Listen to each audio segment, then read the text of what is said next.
दौरे पर पहुंचे शिक्षा और पंचायती राज मंत्री मदन दिलावर ने केंद्रीय कृषि मंत्री शिवराज सिंह चौहान से की है मुलाकात। दोनों के बीच खुले में घूम रहे गौवंश, पॉलिथीन कचरा, वाटर बॉडीज के पुनर्जीवन को लेकर हुई चर्चा।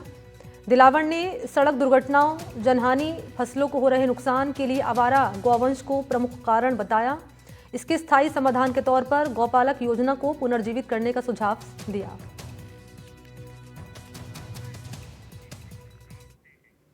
जानकारी आप जान लीजिए। राजधानी दिल्ली और एनसीआर में अब तय उम्र पार कर चुकी गाड़ियां सड़क पर दौड़ती नजर नहीं आएंगी।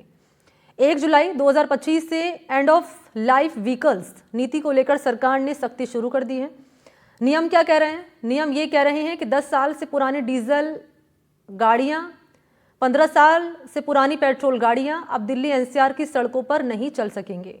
इसके साथ ही इन वाहनों को किसी भी पेट्रोल पंप से ईंधन नहीं दिया जाएगा।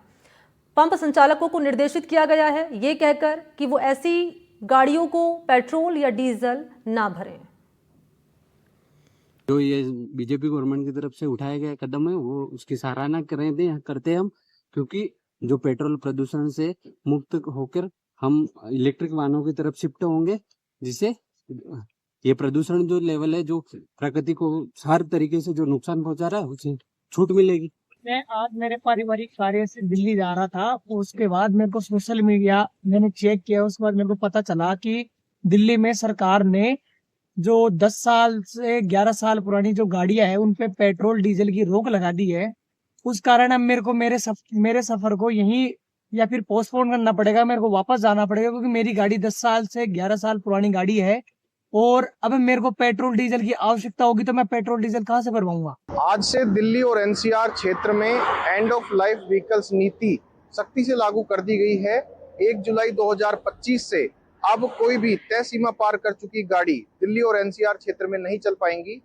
डीजल की वो गाड़ियां जो 10 साल पुरानी हैं, साथ ही पेट्रोल की वो गाड़ियां जो 15 साल पुरानी है, वो अब दिल्ली और एनसीआर की सड़कों पर नहीं चलेंगी। साथ ही इसको लेकर सख्त निर्देश भी दिए गए हैं कि अगर इस प्रकार की गाड़ियां अगर दिल्ली और एनसीआर क्षेत्र में पाई जाती है तो उनके खिलाफ सख्त कार्रवाई भी की जाएगी। उनसे 10,000 रुपए का जुर्माना भी वसूल किया जाएगा। साथ ही साथ पेट्रोल पंप पर उन्हें पेट्रोल और डीजल भी डलवाने की जो सुविधा है वो नहीं मिल पाएंगी। अभी हम मौजूद हैं Jaipur Delhi national highway number 48 पर और यहाँ से कुछ वाहन हैं वो दिल्ली की तरफ जा रहे हैं। अभी उनसे बात करने की भी कोशिश की। उन लोगों ने बताया कि उन्होंने जो व्हीकल है, उनका व्हीकल है वो 11 साल पुराना है, अभी दिल्ली की तरफ जा रहे हैं, लेकिन दिल्ली की जो ये नई नीति आई है उसको लेकर अभी असमंजस की स्थिति में है। वहीं कुछ लोगों का कहना है कि इस नीति के कारण जो पर्यावरण संरक्षण है उसकी तरफ उसको बढ़ावा मिलेगा। साथ ही पर्यावरण के लिए जो इलेक्ट्रिकल वाहन है उस पर अब लोगों का रुझान है वो बढ़ेगा। कोटपुतली से हिमांशु सेन, एनडीटीवी।